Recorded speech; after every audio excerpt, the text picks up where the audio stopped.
crying loud, the breeze is sounding sad. Oh no, tell me when did we become so cold and empty inside? Lost away a long time ago. Did we really turn that blind? We don't see that we keep her.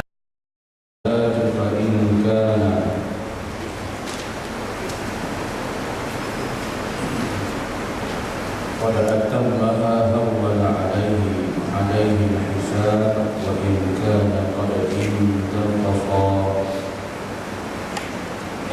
منها شيئا قال الله تعالى لملائكته هل لعبدي من تطوع فأتموا لبركة من التطوع وإن تم جرى الأعمال على حساب ذلك.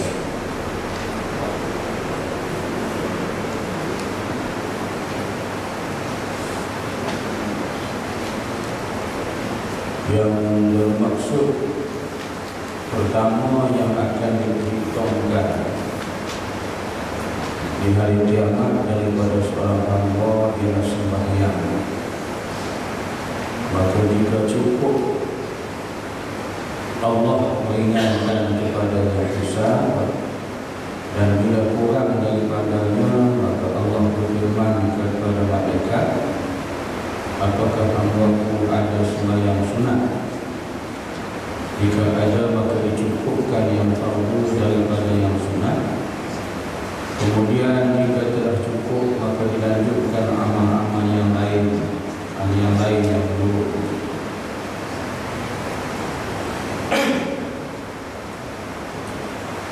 Jadi sidang jemaah muslimin muslimat sekalian, sambungan daripada yang Ustaz telah baca pada kemarin. Ini kata Hasan Al-Basri, Rasulullah sallallahu alaihi wasallam bersabda, Nabi kata yang pertama yang akan dihitungkan di hari kiamat daripada seseorang hamba Allah itu ialah solat, sembahyang. Jadi kita ni ya, amalan yang pertama ialah sembahyang. Bila ditanya bab sembahyang ataupun kita disoal disiasat bab sembahyang, maka jika sembahyang kita cukup sempurna elok, maka Allah meringankan hisab kita di hari kiamat, insya-Allah. Jadi jika sembahyang kita tak dapat pengiktirafan daripada Allah tak terima, maka teruklah azab kita di hari akhirat. Tuan-tuan. Jadi sebab itu kita dah bicarakan dalam bab sebelum solat ini, solat itu akan diterima Allah apabila wuduk dia sempurna. Bila wuduk dia sempurna. Jadi wuduk yang tak sempurna, solatnya juga tak terima. Jadi itu kita kena pelihara perkara ini. Perkara ini merupakan pokok dalam agama, yang merupakan tiang dalam agama dalam masalah solat. Jadi pelihara elok dalam sembahyang kita, dengan dicukupkan sembahyang kita dengan dilaksanakan dengan penuh khusyuk dan tawaduk. Kata Allah, wa innaha lakabiratun illa 'alal khashi'in. Memang berat, sesungguhnya berat sembahyang itu melainkan orang yang khusyuk kepada Allah, yang benar-benar beriman kepada Allah. Itulah di kalangan hamba Allah yang boleh mendirikan solat. Ramai orang tak sembahyang. Ramai yang tak sembahyang daripada orang yang sembahyang. Inilah keadaan yang berlaku di atas dunia ini. Terutama sembahyang waktu subuh ni. Allahu Akbar. Ramai yang terlepas tak sembahyang subuh. Ada yang sembahyang seminggu sekali hari Jumaat. Lepas tu bila nak sembahyang pula tahun raya puasa, raya haji. Jadi sembahyang setahun 2 kali, seminggu sekali. Hak lain tak payah. Jadi inilah keadaan yang kita berlaku di atas dunia ini. ramai. Tu kata sahabat saya yang pergi ke Turki baru ni, di buat lawatan di Turki. Dia kata pemuda-pemuda dia pun ramai juga tak sembahyang. Bila tanya kenapa tak sembahyang, tak ada jawapan. Mereka lebih suka hidup dalam keadaan yang berpoya-poya, dihabiskan masa dengan pusat-pusat hiburan dan sebagainya. Sebab mereka ni dibawa kehidupan beragama Ataturk, kehidupan yang jauh menyimpang daripada agama Islam, hidup sosial. Dan pemuda pakai tattoo, dia tanya bagi pakai tattoo, dia kata tahu haram tapi cantik. Dia kata tahu benda tu haram tapi cantik. Tanya puasa tak puasa, puasa pun tak. Itu keadaan kita. Jadi sebab itu sembahyang adalah merupakan perkara yang utama akan ditanya oleh Allah Subhanahu wa taala. Jika maka jika cukup Allah meringankan kepada hisab, dan bila kurang daripadanya Allah berfirman kepada malaikat, hal ya'abdi min tatawwu'in fa'atimmu li fariidah min at-tatawwu'i wa in tamma jaral a'malu 'ala hisabi dzalik. Allah berfirman dekat malaikat, apakah hamba-Ku itu ada sembahyang sunat? Jika ada, maka cukupkan yang fardu daripada yang sunat. Sebab itu kata ulama fiqh, amalan sunat di sebagai amalan ziyadah, tambahan. Jadi sebab itu kita buat wajib, buatlah yang sunat. Buat sunat kamu sebab dia nak cover. Mudah-mudahan hak wajib sebagai mencukupkan apa yang kurang. Jadi buat hak sunat sebab katanya Allah berfirman dekat malaikat, dia bertanya, hal ya ibadi min tatawwu'in fa atimmu fariidah min at-tatawwu'i wa in tamma jaral a'mal 'ala hisabi dzalik. Jadi bila ditanya kepada malaikat, jika dia ada buat sembahyang sunat, cukupkan daripada fardu daripada yang sunat.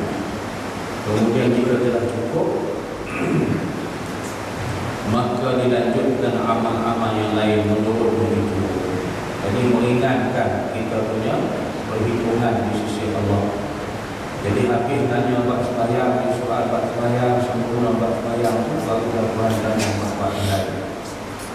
Jadi tanya buat tiang agama, perkara pokok dalam agama. Jadi pertama yang akan dipertimbangkan dari kiamat dari seorang waktu itu adalah sembahyang. Maka jika cukup sembahyang, maka meringankan hisab dia, dan hal lain-lain itu akan menjadikan masalah yang lain itu akan menimbul tidak dia bernama datang masalah.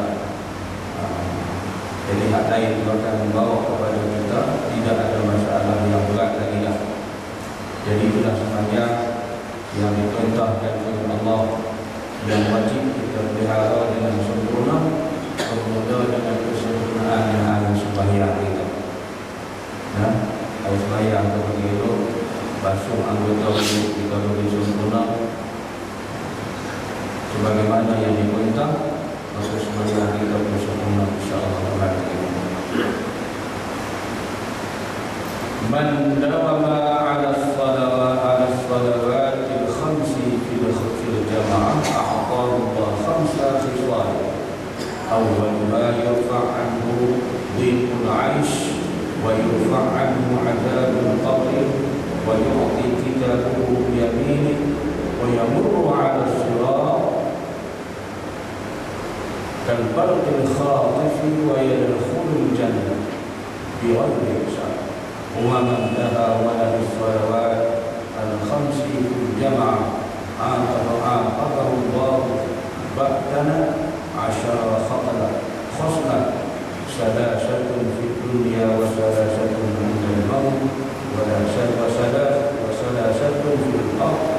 وسلاسة يوم القيامة. أما السلاسة التي في الحياة فإنه ترفع البركة من كسبه ورزقه ولا يقبل من سائر عمله ويمنع سيم الخير من وجهه ويكون بغيضا في قلوب الناس. وأما الذي عند الموت فتؤنس روحه عطشانا جائعا وسيده نزعه. وأما الذي في القبر فمسألة منكر ونكير وظلمة القبر وضيقه. وأما الذي في القيامة فشدة حسابه وغضب الرب عليه وعقوبة الله له في النار. Dan sesiapa yang tetap sembahyang berjamaah, Allah akan memberi kepadanya 5 macam, 5 kebaikan. Yang pertama, dihindarkan daripada sempitnya hidup. Yang kedua, dihindarkan daripada siksa kubur. Yang ketiga, akan diberi suratan amalnya dengan tangan kanan. Yang keempat, berjalan di atas sirat bagaikan kilat yang menyambar. Yang kelima, masuk surga tanpa hisab. Dan sesiapa yang menunaikan sembahyang 5 waktu dalam jemaah, maka akan disiksa dengan 12 macam. 3 di dunia, dan 3 ketika mati, dan 3 dalam kubur, dan 3 pada hari kiamat. Adapun 3 di dunia, maka dihapuskan berkat pekerjaan dan rezeki, dan tidak diterima amal perbuatan, dan dicabut daripada mukanya tanda kebaikan, dan dibenci oleh manusia. Adapun yang ketika mati, maka tercabut rohnya dalam keadaan dahaga, lapar, dan sangat keras pencabutan roh. Adapun yang di dalam kubur, maka kekerasan pertanyaan mungkar nakir, dan gelap dalam kubur dan sempit kuburnya. Adapun yang menimpa pada hari kiamat, maka kerasnya hisab dan murka Allah dan siksa dalam neraka. Juga Abu Zar telah meriwayatkan hadis ini daripada Nabi sallallahu alaihi wasallam. Ada riwayat, dia kata siapa yang sembahyang jemaah, Allah akan beri kepadanya 5 kebaikan. Dan Nabi pun suka kita sembahyang jemaah. Lepas tu sahabat-sahabat tak pernah tinggal sembahyang jemaah. Ada sahabat demam buat tak sembahyang jemaah dengan Nabi. Jadi kita ni tuntutlah pada kelebihan sembahyang berjemaah daripada sembahyang solat. Yang pertama, dihindarkan daripada sempitnya hidup. Allah melapangkan kita dalam kehidupan bila sembahyang berjemaah. InsyaAllah dilapangkan rezeki, dimurahkan rezeki, hidup kita tidak terasa terhimpit, tidak terasa tersempit. Itu kemuliaan dan kebaikan yang Allah bagi kepada kalangan hamba-hambanya yang sembahyang 5 waktu berjemaah hari-hari. InsyaAllah bukannya payah pun, agama ni Allah ada bagi cukup elok dan baik. Bukan 24 jam nak melalui sembahyang ni, sekejap je habis sembahyang kita boleh jalankan urusan-urusan kita seperti mana biasa, tak ada masalah. Cuma kita ni orang-orang yang hanya saja yang beriman kepada Allah, yang benar-benar beriman kepada Allah, itulah orang yang boleh laksanakan sembahyang ini dan boleh sembahyang berjemaah. Itulah di antara kesukaan Nabi SAW. Nabi suka, Nabi bersemangat dan bangga dengan kita boleh sembahyang berjemaah. Sampai sahabat-sahabat yang duduk jauh daripada masjid Nabi, mereka bercadang nak pindah, nak duduk dekat dengan masjid Nabi. Lalu sampailah perkhabaran ini kepada Nabi SAW. Dan Nabi tanya kepada mereka, benar kamu nak pindah duduk dekat masjid ni? bahasa bualan kita mudah macam tu. Dia kata benar ya. Nabi kata kenapa? Sebab dah dekat dengan masjid Islam hari Jumaat tak payah jalan jauh-jauh. Nabi kata tak payah. Kau duduk tempat kau jalan jauh. Orang kau tampak dan kau pamali Allah kira tu bahasa kebajikan masuk ke masjid. Lagi jauh jalan lagi jauh dari bagaimana dapat pahala kata Nabi. Tu tak jadi bina. Jadi kita ni boleh kias dengan zaman kita dah. Moga terus jauhnya jauh apa ada mereka betul. Orang dulu bukan ada enjin macam kita naik unta. Naik unta, naik baran, naik keldai. Paling laju naik kuda. Kita nak kereta motor. Dan jauh mana? Jadi tak masalah. Jadi kita carilah keutamaan yang untuk kebaikan diri kita, bukan untuk orang lain. Allah Ta'ala bagi. Yang kedua, dihindarkan daripada seksa kubur. Alhamdulillah, kita inilah alam penentu nasib dan haluan kita. Sayyidina Osman bin Affan bila lalu terkena kubur, kawasan kubur, berhenti menangis terdesak-desak. Lalu sahabat nampak tak kali macam tu, maka mereka bertanya, wahai Osman, kenapa kami tengok kamu lalu saja kawasan perkuburan, di atas kubur kamu berhenti menangis terdesak-desak. Dia kata, aku teringat kepada pesanan Rasulullah SAW. Nabi kata, jika di alam kubur ini kamu lepas seksa kubur, tak kena teruk, tak kena azab, maka lebih selesa di hari kiamat besok. Tapi jika di alam kubur ini kita kena seksa teruk, betapa lagi teruk di hari kiamat besok. Kubur alam penentu nasib dan haluan kita. Jadi barang siapa yang nak lepas seksa kubur, sembahyang jemaah hari-hari. Jangan tidak. InsyaAllah. Yang ketiga, akan diberikan suratan amalnya dengan tangan kanan. Allah akan bagi besok suratan dengan tangan kanan. Jadi bila dapat tangan kanan ni, alhamdulillah, ashabul yamin wa ashabul yamin. Allah sebut dalam suratul Waqi'ah. Maka balasannya ialah syurga Allah. Satu nikmat orang sembahyang berjemaah hari-hari sampai ke akhir hayat. Sampai ada seorang orang tua dah tak larat dah nak sembahyang jemaah tak boleh, tak larat, tak pindah juga. Sampai dia tunggu dalam perjalanan Rasulullah. Sampai dah dibuat pondok dekat situ dia anak dia, tak mau balik dah. Sampai satu hari Nabi lalu beri salam, dia tak jawab. Maka Nabi turun tengok dia dah meninggal kembali ke Rasulullah. Punya sayang ke Nabi, tak dapat sembahyang jemaah dengan Rasulullah, nak dengar salam Nabi pergi sembahyang pun cukup dah. Dia dah musuh. Nabi kata tak perlu sembahyang jemaah, dah musuh dah. Ya, nak dengar juga ucapan salam suami nikah dia. Pergi dan balik Nabi beri salam. Kisah sahabat-sahabat, orang tua kita sakit duduk sikit tak mari dah. Orang tua kita lah sakit duduk sikit, kenapa tak? Sakit duduk biasalah, sakit duduk ni umur 50 akan pula. Tapi orang tua nama Allah tak setia dengan Nabi. Sebab tu mereka di tuan banyak yang masuk surga di zaman Rasulullah SAW.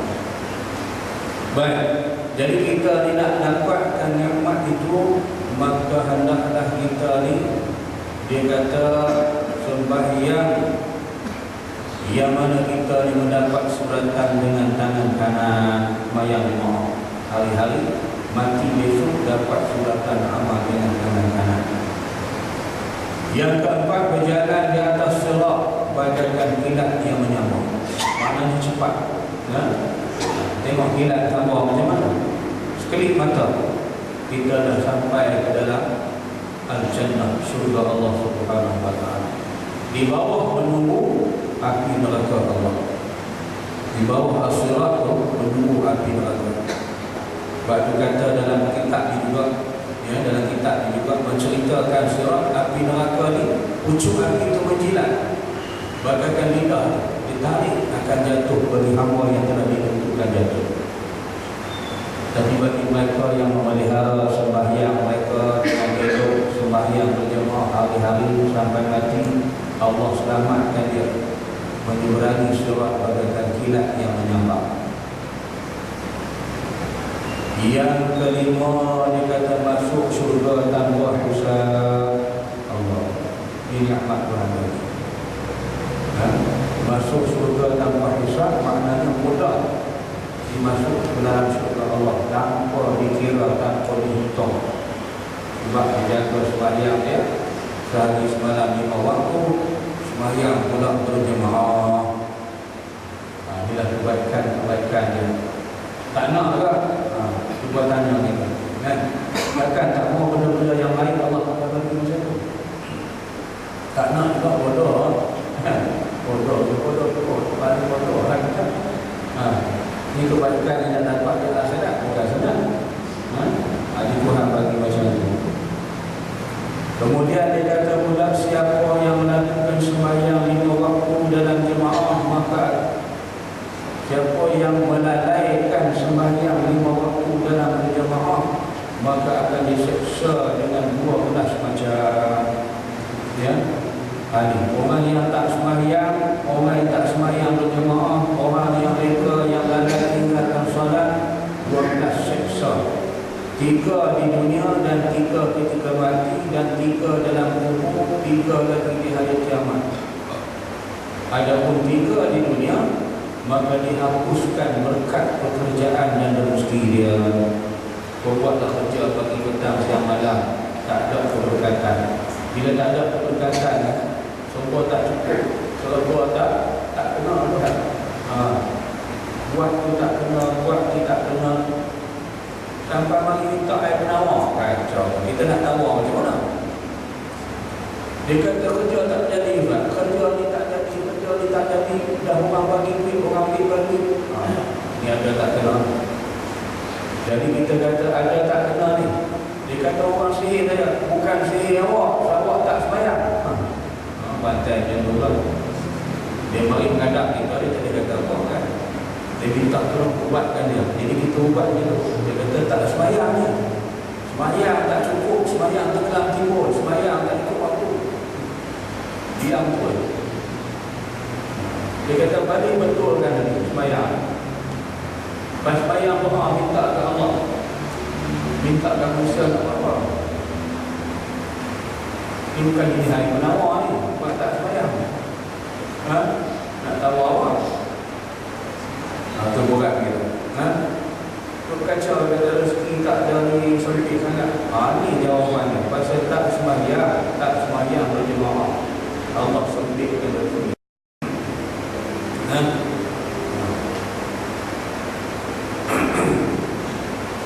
Jadi itulah dikata dalam keadaan itu diseksa.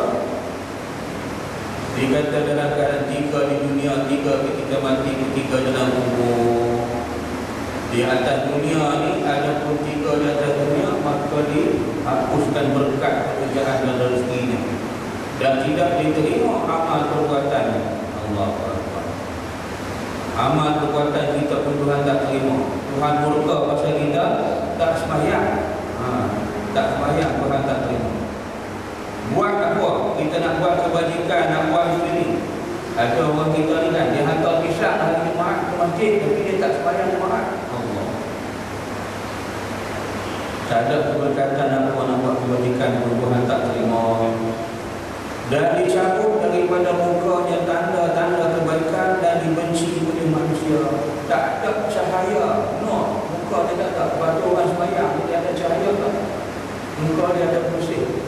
Tapi dia tak sembahyang, Allah cabut daripada mukanya tanda-tanda kebaikan dan dibenci oleh manusia. Manusia pun tak teringin, tak suka. Yang suka ni jadi tak sembahyang pula lah. Kan? Yang suka ni orang tak sembahyang. Orang sembahyang dia tak suka.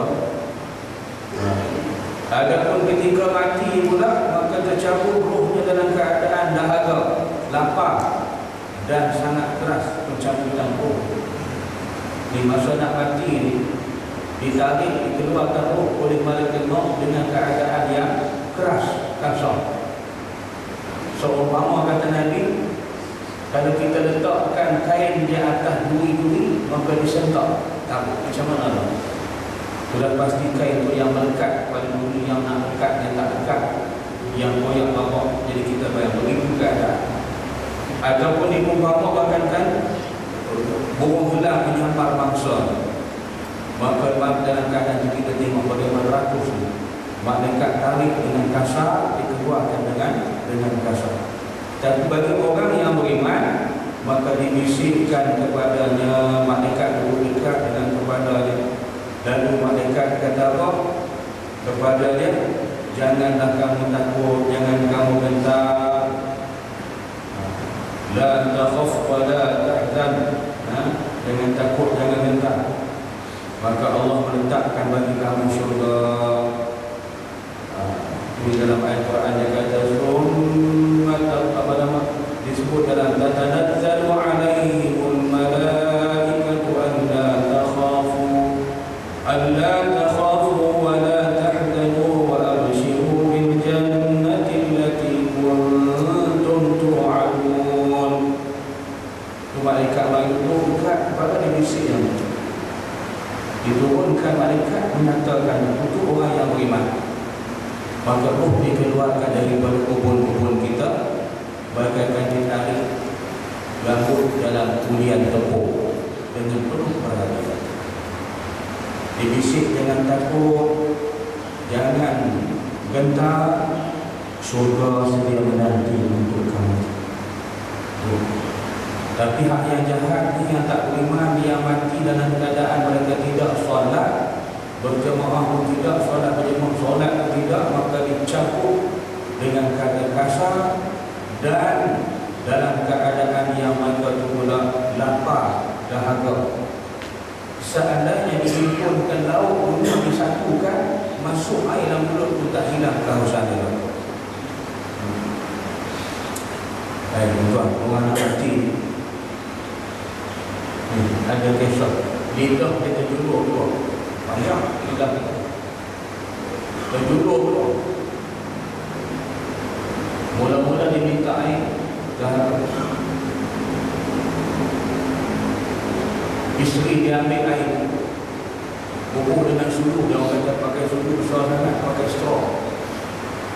Ambil straw, titik, keluar balik, tak masuk. Dia disebut itulah, dia kata dahaga bubuh, keluar balik. Ini yang disebut tanda-tanda orang yang tak sembahyang. Memang pun kita bukan nak kata, tapi orang tu tak sembahyang pun, Jumaat pun tak pergi apa pula, cara hidup dia. Itu masyarakat kita. Ini ada berlaku kisah, ada berlaku semua. Menepati dengan apa riwayat yang menyebut bahawa Nabi bercakap di atas yang benar. Ya, Nabi tak cakap benda atau pelik-pelik, benda yang tahu-tahu dah. Dalam keadaan matinya lapar, dahaga dan dicabut rohnya dengan keras. Adapun yang di dalam kubur pula, seksa dalam kubur pula, maka kekerasanlah pertanyaan munkar nakir, dan gelap dalam kubur dan sempitlah kuburnya. Ya Allah, tu seksa dalam kubur. Malaikat mari dengan bengih, dengan kasar bertanyakan dalam kubur, kemudian diseksa, dipukul, dibenamkan sampai 400 tahun punya perjalanan tu terbenam, diangkat balik, kemudian ditanya, tak boleh juga, maka dipukul lagi. Dan kuburnya disempitkan sehingga Nabi kata tentang musuh dia berselisih begini. Dia masuk macam tu, kiri kanan tanah akan himpit, ujung kaki ujung kepala himpit, tulang musuh berselisih begini, kata Nabi sallallahu alaihi wasallam. Dalam kitab ini disebut, buka dalam bab Sakratul Maut di awal kitab ini. Berselisih, dihimpit oleh tanah. Dan adapun yang menimpa pada hari kiamat, maka kerasnya hisab, seksa yang amat sangat di hari mahsyar besok, keras daripada Allah akan, dan murka Allah dan seksa di dalam neraka. Jadi itu hari dibangkitkan kita di yaumul mahsyar dalam seksa yang teramat keras. Waktu kita ni selesai sembahyang, di akhirat besok bangkit pun kita dengan senang. Tapi bak sembahyang tak selesai, bangkit di akhirat azab seksa yang amat sangat pedih. Itulah diriwayatkan, dia kata Abu Dzar meriwayatkan hadis ini daripada Nabi SAW. Jadi mudah-mudahan jadi pengajaran kenapa yang kita ni tekun beribadat solat yang dipelihara sungguh-sungguh. Inilah sebab-sebabnya dan kebaikan-kebaikan yang kita akan dapat. InsyaAllah barang siapa pelihara solat, pelihara baik-baik, Allah beri ganjaran kebaikan dan kemuliaan. Inilah yang kita perlu. Mudah-mudahan Allah pelihara kita. Nak selamat, jagalah solat. Wallahu a'lam. Jadi sebelum saya tutup kuliah pada pagi ini, dimaklumkan kepada sekalian, kodi kesekalian tuan-tuan yang sudi nak menjualkan bantuan. Ini tak ada sebab apa-apa ya. Bantuan bagi kebakaran Ma'had Tahfiz Al-Barakah di Tikar Batu, Sungai Petani, Kedah yang berlaku pada hari Sabtu minggu lepas. Kebakaran itu berlaku pada 1.25 pagi telah menyebabkan seorang pelajar berusia 13 tahun lintas. Jadi saya balik pada hari Ahad yang pas seperti tengok hati mengenai asrama tuan-tuan. Tapi yang Allah tunjuk kebesaran Tuhan, otak dia tak masak, masih segar dan elok. Budak yang mati, doktor pun heran pasal otak dia tak terbakar, ada semua terbakar. Itu kelebihan anak yang hafiz Quran, Allah pelihara. Belum dia mati malam tu dia tasbih satu juzuk dengan guru dia hari Ahad, sambung satu juzuk yang kedua. Jadi budak baik, bagus. Pagi-pagi dia lah datang awal ke masjid dan juga Allah bertugas dia mati macam tu. Dia terlewat keluar daripada rumah, kawan-kawan lain dah keluar. Bila dia nak keluar, api dah besar. Dia sampai di tengah-tengah lantai patah. Lantai dah terbakar, patah jatuh dalam muka nanti di bawah. Memang habis. Kawan-kawan tak boleh nak buat apa. Jadi almari dia tempat simpan baju, kitab, buku dia, api tak makan. Almari kayu. Hanya kulit pintu dia letak. Panas sangat. Api tak menjilat sikit pun. Tak ada kena asap, tak ada kena apa. Elok. Itulah dia fikir pada akal tu. Hancur. Kayu tak berhenti apa. Tapi kebesaran Allah kemuliaan anak yang baik hafiz ni. Jadi itulah satu hari bulan saya akan balik. Jadi jika tuan-tuan yang sudi nak menghulurkan bantuan bagi kita membuat kulit asrama di bawah pengelolaan Ustaz Mazlan Usmani. Jadi saya mewakili bagi Ustaz Mazlan dan kutip untuk membantu membuat kulit asrama. Sekadar yang tuan-tuan boleh hulur, kita mengucapkan jazakumullah khairan katsiran mewakili Ustaz Mazlan pada pagi ini. Pokok tuan-tuan nak bagi, InsyaAllah satu bulan saya balik, kita akan surahkan kepada dia. Wallahu a'lam. Jadi sekadar ini mudah dapat manfaat apa yang kita dapat pada pagi ini menjadi bekalan untuk kita.